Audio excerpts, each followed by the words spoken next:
Atrás habían quedado los siglos de oro españoles. El XVI y el XVII habían sido pródigos en artistas, en conquistadores, en militares, gente de saber, gente humanista, pero eso había quedado atrás. Y el rescoldo de tantos siglos, el rescoldo de tanta luz, pues un montón de penurias económicas, un montón de deudas económicas. Desde los tiempos de Carlos I, del gran Carlos I, del gran emperador Carlos I, España se había endeudado hasta la saciedad. Y llegaron los Borbones. A principios del siglo XVIII, Felipe V hacía acto de presencia en nuestro solar patrio. Su primer matrimonio con María Luisa de Saboya le procuró 3 hijos, 3 descendientes. Ahí estaba Luis, que llegaría a ser rey, por corto periodo además, 7 meses tan solo, ya que Luis I, murió víctima de la terrible viruela. De eso no se escapaban ni los reyes. Felipe II había muerto también por causa prematura. Y finalmente le heredó Fernando, que sería Fernando VI. El matrimonio con María Luisa de Saboya dio paso al matrimonio con Isabel de Farnesio. La española era una mujer inteligente y habilidosa, que procuraba para su prole lo mejor, los más destacados intereses. Y entre su prole, entre sus hijos, estaba Carlos, el que más tarde sería Carlos III. Sí, Carlos III era el favorito de Isabel de Farnesio. Pero no contaba en la sucesión dinástica, era el cuarto en importancia. Así que Isabel se las deseó para colocar a su hijo preferido, a su hijo predilecto, en esa opción. Felipe V ya andaba muy mal, andaba algo demente, algo perturbado. Y Fernando VI también iba a dar muestras de algo parecido. Cuando fallece Fernando VI, en 1759, llega el gran momento para Carlos III, que llevaba ya 28 años fuera de su Madrid, fuera de su querido Madrid. Él había nacido allí en enero de 1716. Pero como os digo, ya llevaba 28 años y además reinando en Nápoles, y de manera muy eficiente. Carlos III era un rey a la usanza ilustrada. Sí, era un hombre que se había educado en aquello del despotismo ilustrado. Ya sabéis que el lema más famoso del despotismo ilustrado era gobernar para el pueblo, pero sin el pueblo. Y Carlos III era un fiel postulante de esos dictados. En 1759 llega el momento, el día, la hora para Carlos. Y en octubre de ese año, tras el fallecimiento de Fernando VI, Carlos desembarca en Barcelona. Le reciben con salvas desde Montserrat. Todos están contentos porque llega el rey Borbón, llega el rey desde Nápoles. Seguramente aquel que va a dar ya algún tipo de libertad a las provincias catalano-aragonesas. De hecho lo hizo. Era un rey muy querido en Cataluña y Aragón. Pero Carlos III, en contra de lo que se pueda pensar, no fue un rey bien recibido en Madrid. No fue un rey querido, no fue un rey popular. Todos miraban con recelo. ¿Y por qué miraban con tanto recelo? ¿Por qué miraban con tanto resentimiento? Lo primero, porque Carlos III llevaba tantos años fuera de España. Lo segundo, ¿con cuántas ideas nuevas y revolucionarias llegaría? Ahí estaba la alta aristocracia, ahí estaba el clero, demasiado anclados en el pasado, con demasiados privilegios acumulados a lo largo de los siglos. Sí, desconfiaban del nuevo rey, de los propósitos del nuevo rey. Venía imbuido, venía lleno, embriagado por las ideas de la Ilustración. Él sabía perfectamente cómo había transitado Italia, Francia, Reino Unido, Alemania, Austria. Y esas ideas posiblemente las pretendía sembrar por España. Y eso era demasiado para los aristócratas, eso era demasiado para el clero. El clero por entonces dominaba la situación en más de un 20-25% del territorio. La aristocracia permanecía inmóvil. Y la clase media, es decir, la burguesía, la clase empresarial, estaba demasiado relegada a un segundo en tercer plano. Por tanto, España no avanzaba. España seguía viviendo del pasado, seguía viviendo de las viejas glorias. La revolución industrial no había llegado a nuestro país. Carlos III Pretendía moverlo todo, cambiarlo todo, dar un nuevo impulso a este país. Además, las colonias, las provincias de ultramar estaban ahí, todavía intactas. Y por cierto, en este periodo del siglo XVIII, la Compañía de Jesús, los jesuitas, pues habían tomado mucha presencia en tierras americanas. En Brasil y Uruguay, más de 1.300 jesuitas prodigaban su labor. Y esto empezó a provocar algunos sinsabores. Todos pensaban que los jesuitas habían asumido demasiados poderes, que tenían demasiadas riquezas. Sonaba a ecos del pasado, sonaba a la vieja historia templaria. No llegaba a ser lo mismo, pero en algunos aspectos sí se acercaba. Por tanto, la situación en 1759 es delicada, sumamente delicada. España navega por la penuria económica, la burguesía totalmente relegada a un segundo o tercer plano, la aristocracia y el clero asumiendo el control absoluto del reino. ¿Qué podría hacer ante esto Carlos III? Pues además de esas ideas, Carlos venía reforzado por una suerte de hombres llegados en su mayoría desde Italia. Ahí estaban los Grimaldi, ahí estaba, por ejemplo, Sabatini, el gran arquitecto, aquel que rediseñó Madrid, aquel que planteó urbanísticamente Madrid de la mejor manera posible, aquel que elevó Madrid a la categoría de su rango. Y también estaba un tal Leopoldo Gregoris, más conocido por todos, más conocido por la historia, como el Marqués de Esquilache, aquel contra el que se levantó el pueblo de Madrid. Pero sepamos algo más de Leopoldo Gregoris, del Marqués de Esquilache.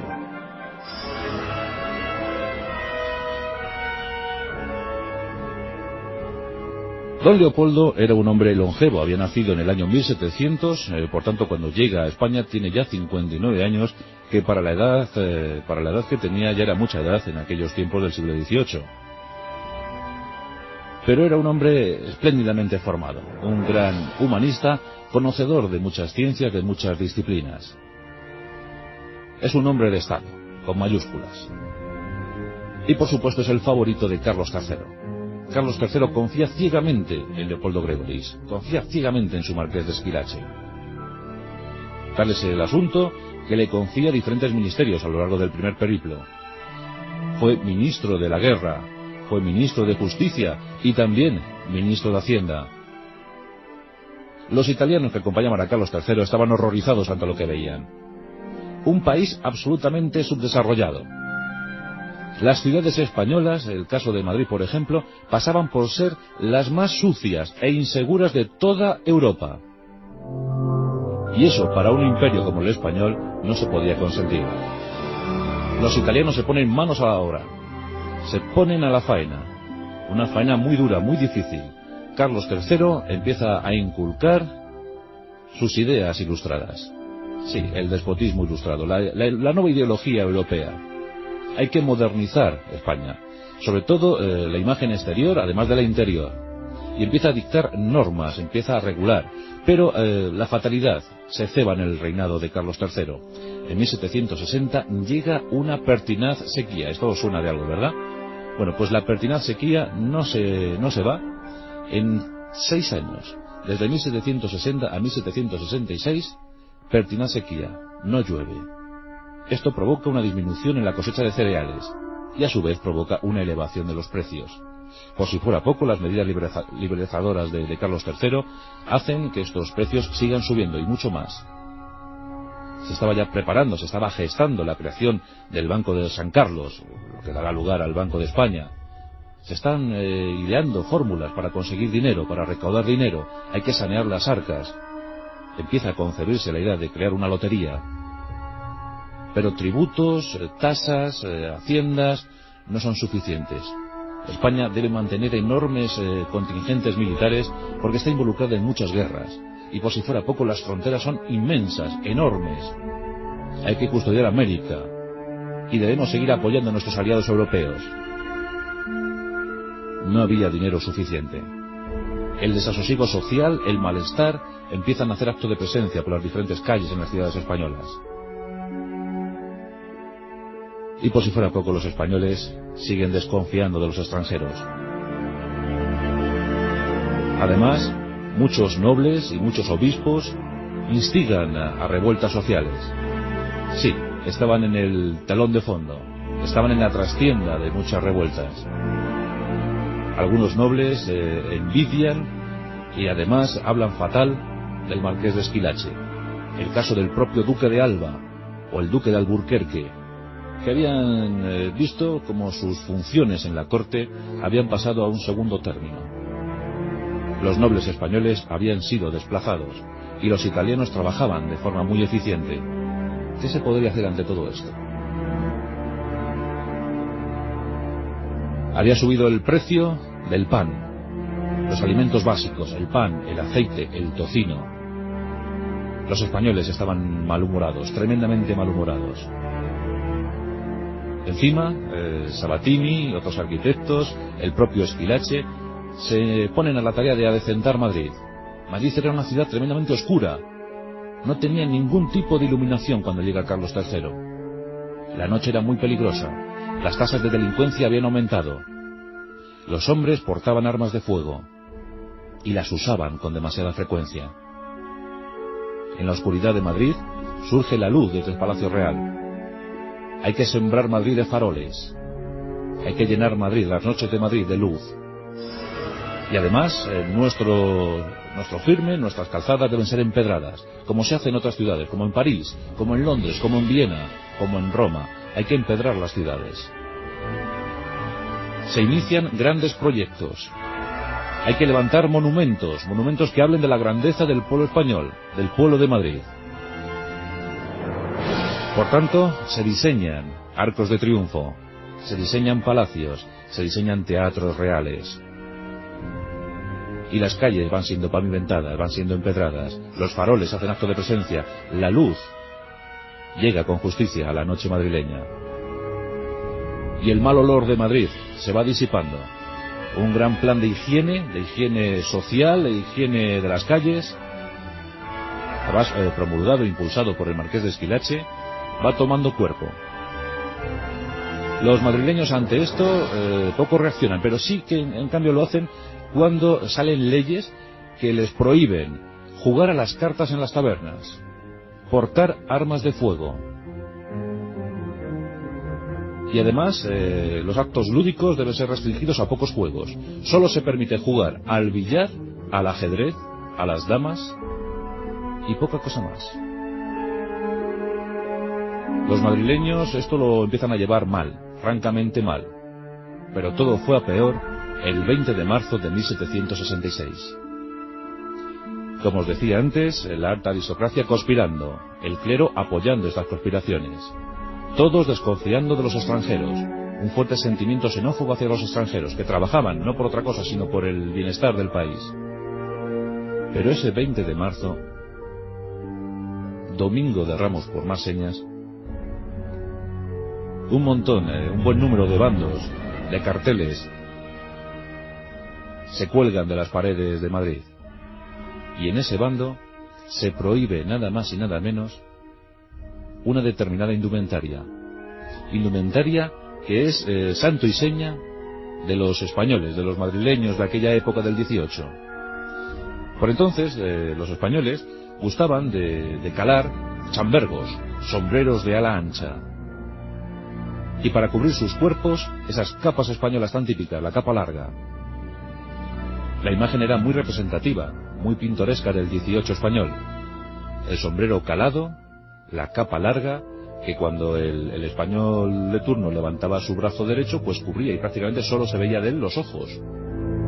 Eso provocaba mucho malestar entre los gobernantes porque pensaban o atribuían a esta indumentaria el alto índice de delincuencia.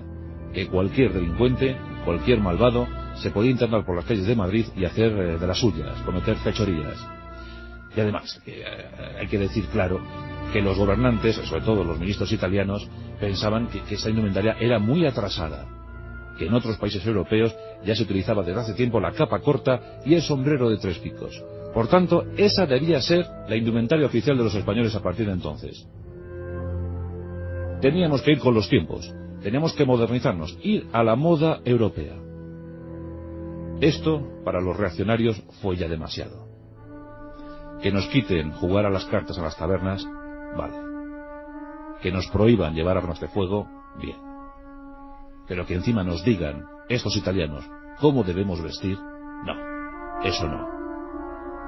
Ese mismo día, ese mismo 20 de marzo de 1766, los bandos, firmados por el marqués de Squillace, fueron arrancados de las paredes, y en su lugar colocados otros, y en esos bandos revolucionarios, en esos bandos rebeldes, se acusaba a los ministros italianos, se decía al rey que los echara, y por si fuera poco, se amenazaba con 3.000 hombres en armas dispuestos a provocar una auténtica guerra civil. La reacción del gobierno, la reacción del rey, fue sacar las tropas a la calle. Aquí el mariscal Rubio tuvo que asumir la difícil misión de conducir tropas para repeler las posibles agresiones de la ciudadanía. La cosa se estaba poniendo muy seria. Todos acusaban al marqués de Squillace, todos veían en Squillace al auténtico culpable de tanto mal para el pueblo español. El marqués de Squillace, este italiano infiel, está lanzando dardos envenenados contra nuestras más rancias tradiciones. Está intentando quitarnos nuestra personalidad, nuestra identidad, nuestra idiosincrasia. Todos a por él, decían. ¿Cuál fue la reacción de muchos madrileños? Pues simplemente ceñirse la capa larga, colocarse el chambergo y lanzarse a las calles en señal de provocación. Se presentaban, se paseaban delante de los cuarteles, iban con su capa, con sus sombreros de ala ancha, miraban con tono insultante a los soldados. Los alguaciles no sabían cómo actuar, qué hacer. Nos lanzamos a una represión tremenda por una indumentaria que al fin y al cabo es la nuestra, la que nosotros mismos hemos llevado. La situación se puso cada vez más tensa. Los ciudadanos madrileños seguían paseando con desparpajo delante de los cuarteles. Finalmente, el 23 de marzo, en la calle Antón Martín, en la madrileña calle Antón Martín, frente a un cuartel, 2 madrileños se plantaron. Allí estaban los dos, con su capa larga y su sombrero de ala ancha. Y los dos, casi en posición de firmes, mirando hacia los soldados. En eso salió un alguacil. Les animó a que se despojaran de las prendas censuradas. Les dijo que aquellos ropajes, que aquella vestimenta, no se podían llevar más, que usaran la capa corta y el sombrero de 3 picos. La respuesta ensayadísima de los 2 madrileños fue la siguiente: no nos da la gana. Y además lo dijeron al unísono. No nos da la gana. Ese fue el grito de guerra. Ese fue el lema que asumieron los madrileños en aquellas jornadas de 1766. No nos da la gana. Muy característico del pueblo español. Nosotros por las buenas, bien, pero cuando nos prueben algo, enseguida saltamos. Así que al grito de no nos da la gana, empezaron las revueltas, porque para ayudar a esos 2, aparecieron 2 docenas. Y para ayudar a esas 2 docenas, 200. Y para ayudar a esos 200, algunos miles. En pocos minutos, 6.000 madrileños cubrieron las calles de Madrid y pedían a gritos la deposición de los ministros italianos, que se restituyeran las antiguas normas y además que se rebajaran los precios de los alimentos básicos. Fue un totum revolutum. Se aprovechó para reivindicar todo lo que había que reivindicar. No llegaron al extremo de la huelga general, pero casi la sobrepasaron. Poco a poco, y como siempre, siempre que nos levantamos vamos al mismo sitio, nos vamos a la Puerta del Sol. Allí nos fuimos congregando, allí se plantaron los miles de madrileños, exigiendo voz en grito que se devolviera a los madrileños sus derechos. Las tropas que había desplegadas por Madrid fueron siendo poco a poco replegadas hacia el retiro. Allí se acantonaron a la expectativa, a la espera. ¿Qué pasaría? ¿Qué ocurriría? Al día siguiente, las órdenes desde Palacio fueron tajantes: reprimir la convulsión social. Las tropas salieron a la calle con decisión. Al frente de esas tropas, la Guardia Valona. Los guardias valones eran desde luego tropas de élite. Y no iban a reparar en plomo a la hora de parar a los madrileños. Se produce una situación tremendamente complicada. Una masa de manifestantes se planta ante la Guardia Valona. La Guardia Valona hinca su rodilla en tierra, la primera fila, y la segunda apunta. Hay 2 filas de guardias valones apuntando a la muchedumbre. esta misma masa sigue avanzando. El oficial ordena apuntar. Los guardias están decididos a hacer fuego. Los madrileños avanzando. Finalmente, el oficial da la orden fatídica: ¡fuego!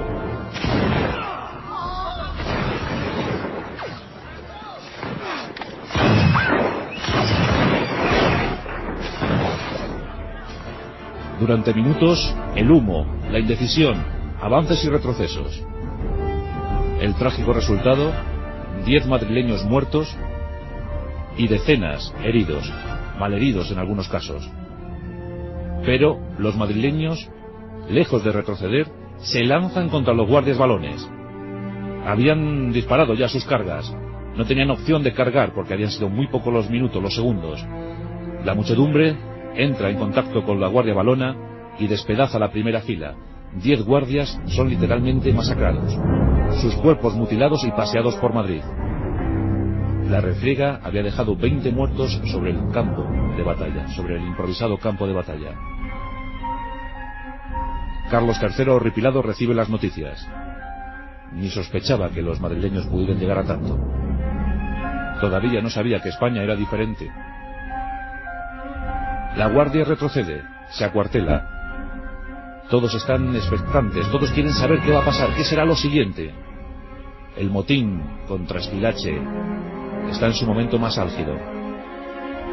No se puede decir que esta revuelta social tuviera líderes claros. Sí que, bueno, podemos elegir al padre Cuenca, a un sacerdote pues muy querido por todos, como uno de los portavoces. Diego Bendaño también, otro de los líderes populares. Pero el padre Cuenca fue elegido para llevar una proclama, un manifiesto al rey. Se presentó en Palacio, fue recibido por el propio Carlos III.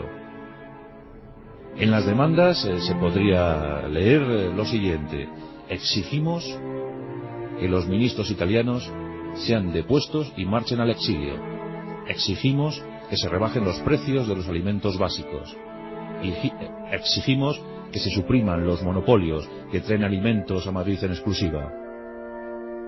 Y por supuesto, exigimos que la Guardia Valona, la criminal Guardia Valona, sea disuelta.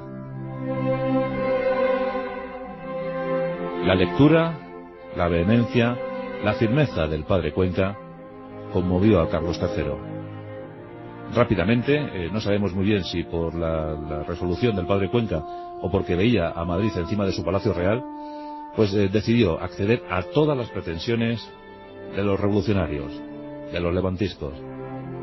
Aún así, se enfadó mucho con aquel pueblo de Madrid, que veía mal todos los intentos de Carlos III por restablecer una situación conforme a los dictados, a cómo venían las ideologías en Europa. Y Carlos, al parecer, se enfadó, cogió a todos sus ministros y marchó a Aranjuez. Allí se recluyó. Y esto, lejos de amilanar el ánimo de los madrileños, lo que provocó fue que muchos más salieran a la calle. Fueron desde luego 7 días muy interesantes para la historia del país. Finalmente Carlos III entendió que los derechos del pueblo debían ser respetados y que las exigencias del pueblo debían ser cumplidas. Muy a su pesar, con todo el dolor de su corazón, con todo el dolor de su alma, tuvo que deponer al ministro, tuvo que deponer al marqués de Esquilache y conminarle al exilio. Leopoldo Gregoris no entendía nada, absolutamente nada. Así no es como se debe actuar. El populacho no entiende nada. Ya sabéis, el despotismo ilustrado. Todo para el pueblo, pero sin el pueblo. Pero Carlos III ya había entendido. Ya sabía perfectamente que cualquier cosa que se hiciera en el país debía estar de acuerdo y conforme con lo que quisiera el pueblo. El marqués de Esquilache marchó al exilio, cogió a su familia y rumbo a Cartagena y embarcó hacia Nápoles. Tuvo una vida muy longeva. Vivió hasta los 85 años, falleció en Venecia con una inmensa fortuna y supongo que su último pensamiento no fue para España, ese país que tanto le había odiado, a él y a los que eran como él. El motín de Esquilache no se quedó en esa primera fase de estallido. Porque además incluso lo de la ropa fue algo que ni siquiera se contempló, porque incluso la moda o la propia convicción de los madrileños pues hizo que fueran abandonando la capa larga y el chambergo, el sombrero de ala ancha, para tomar las modas europeas, las nuevas modas europeas, más vistosas, más lucidas. Si no había que prohibir nada, simplemente el tiempo. En España ya sabéis que esto va un poquito más lento que en otros países, pero el tiempo al final hizo que esto prevaleciera. Así que los madrileños, sin exigencias, sin prohibiciones, fueron poco a poco adoptando las nuevas modas. Las luces de Madrid se adueñaron de las calles. Esas calles empedradas se fueron iluminando poco a poco con los faroles de Carlos III. Y las grandes obras se fueron levantando. Carlos III supo gobernar al lado de su pueblo. Fueron 29 años espléndidos, pero marcados por ese motín, ese toque de atención que le dio su pueblo, su querido pueblo. Un pueblo que nunca le rechazó, pero sí en cambio le hizo algunas observaciones. Tales fueron, por ejemplo, las de los motines de Esquilache. Los amotinados consiguieron que el rey Carlos se convirtiera en un rey absolutamente brillante y majestuoso. 29 años de gran reinado, hasta 1788, hasta el 14 de diciembre de 1788. Desde luego Carlos III constituye un paréntesis de frescura, un paréntesis de claridad de ideas, un paréntesis espléndido en una permanente decadencia de la monarquía española. Sí, esos 29 años se pueden considerar como de los mejorcitos vividos en los últimos siglos. Carlos III, el gran rey ilustrado. Pero después del estallido, pues muchas ciudades y pueblos españoles aprovecharon para sus reivindicaciones. Con mayor o menor impacto, el estímulo de Madrid se propagó a 130 localidades. En 130 localidades. En Barcelona, en Cuenca, en Elche, en Oviedo, en Zaragoza. Los ciudadanos salieron a las calles para reivindicar que esto debía mejorar, que esto debía prosperar. Y así la primavera de 1766 fue muy calentita. Tremendamente calentita. Pero al final se arregló. Y ese mismo verano llovió. Una lluvia tremenda, como jamás había visto. Después de 6 años, aquello fue como un regalo del cielo. Y la cosecha dio como consecuencia una rebaja en los precios. Abundancia en los cereales, rebaja en los precios. Y el comercio empezó a estimularse. Y la burguesía empezó a avanzar. La clase media fue haciendo acto de presencia. Parecía que la revolución industrial iba a llegar con todas sus consecuencias. Lamentablemente el príncipe de Asturias, el que sería Carlos IV, fue un hombre poco inteligente, poco avezado en la política, poco dispuesto a esa política. Carlos III tuvo 13 hijos, pero muchos de ellos con problemas mentales, con serias perturbaciones mentales, una constante en la historia de los linajes reales. Carlos IV no estuvo a la altura de su padre, y todos sabemos ya lo que ocurrió con él, lo de Bayona y tantas cosas. El motín de Esquilache, el día en el que los madrileños dijeron no al extranjero, el día en el que los madrileños dijeron no a las prohibiciones, el día en que los madrileños dijeron no al despotismo ilustrado. Desde ese momento, cada rey que ha estado aquí ha sabido perfectamente que se puede gobernar para el pueblo, pero con el pueblo, no sin él. Por cierto, había que buscar una cabeza de turco para tanto mal, porque lo del motín de Esquilache había estado bien, el rey había aprendido la lección, pero eso no quitaba para que alguien no se fuera de rositas de este asunto. Y se ordenó una investigación. El que sustituyó al marqués de Esquilache fue el conde de Aranda, y este inició una serie de estudios, una serie de investigaciones, incluso llegó a extender una red de espías por todo el país para que averiguaran cosas. Todo se centró en los jesuitas. Los jesuitas habían levantado un auténtico imperio. Habían propagado su disciplina por tierras de América. En Brasil y en Uruguay, cientos de ellos, centenares de ellos, predicaban su mensaje.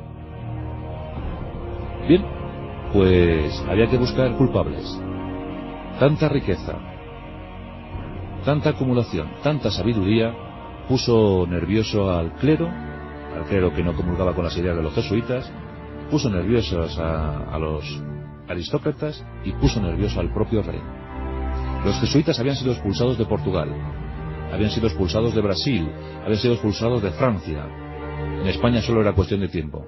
Y el motín de Esquilache fue el pretexto perfecto. Se dijo que habían instigado a la revuelta, se dijo que habían aportado sus voces y sus imprentas para los bandos revolucionarios, para los bandos de los amotinados.